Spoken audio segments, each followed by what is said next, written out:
There are places in this world that hold stories in their stone. Places where the line between accident and omen blurs in the heat haze. This is one of them. In August of 1980, at the foot of this ancient monolith, a story began. A story that would fracture a nation's psyche, expose the rot in its justice system, and force a confrontation with a truth so violently inconvenient that it would take a generation to choke it out. You are about to witness not a crime, but a contagion, the infection of an idea, and the catastrophic 30-year fever that followed. Michael and Lindy Chamberlain, Seventh-day Adventists, a working-class family from Mount Isa, Queensland.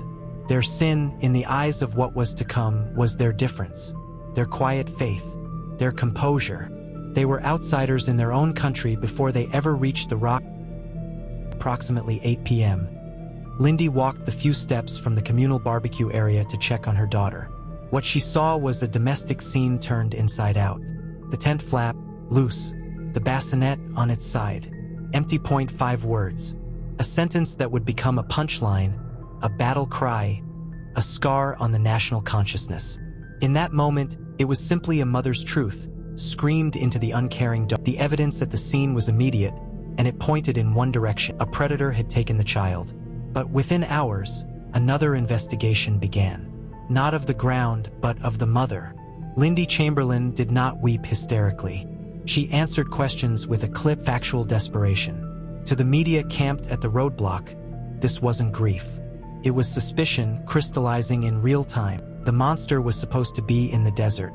But a dingo was a canine, a tourist curiosity, a national symbol on postcards. It was an incomprehensible monster. The public needed a monster it knew.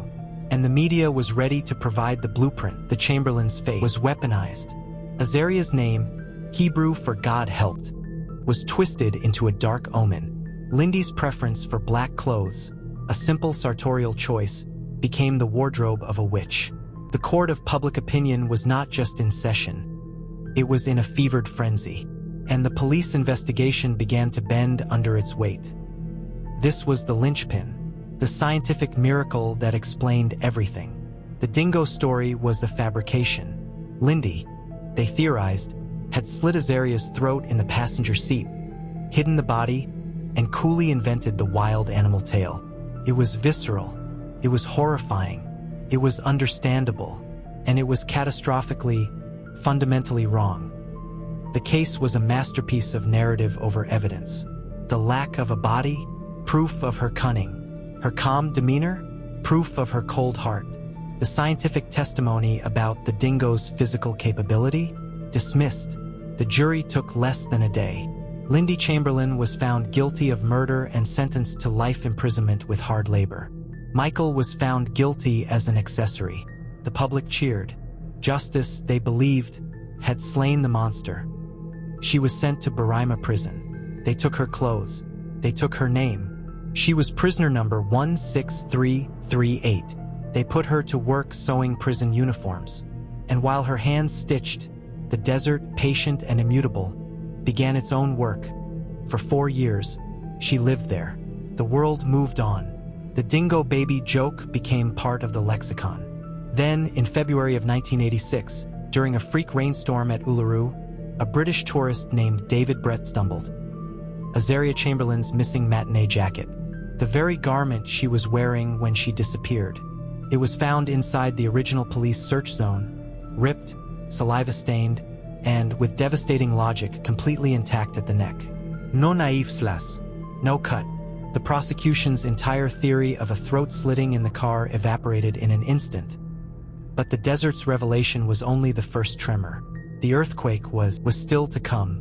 With the jacket's discovery, Lindy was released from prison. Her conviction was overturned. But not guilty is a legal term. It is not innocence. It is not truth. To clear her name utterly, they had to dismantle the lie molecule by molecule. And that meant revisiting the linchpin, the blood in the car. Let that settle. The fountain of a baby's life was industrial underbody sealant. The centerpiece of a murder case that stole a woman's freedom was a chemical coincidence. It wasn't malice.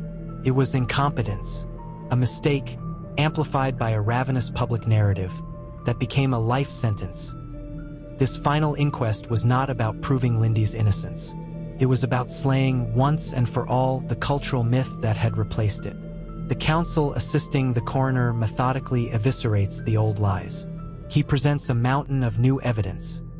Documented cases of dingo aggression, including fatal attacks on children. The statistical impossibility of the prosecution's forensics.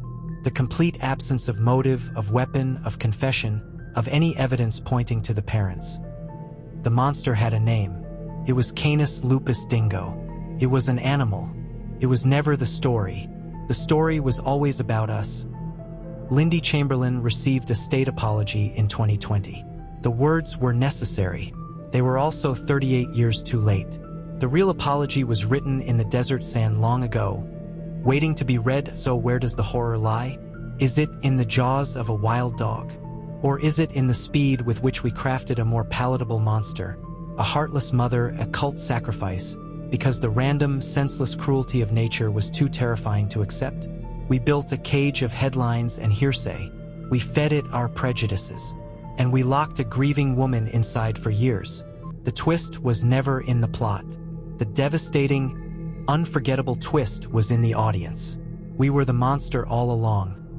And the truth was the first victim.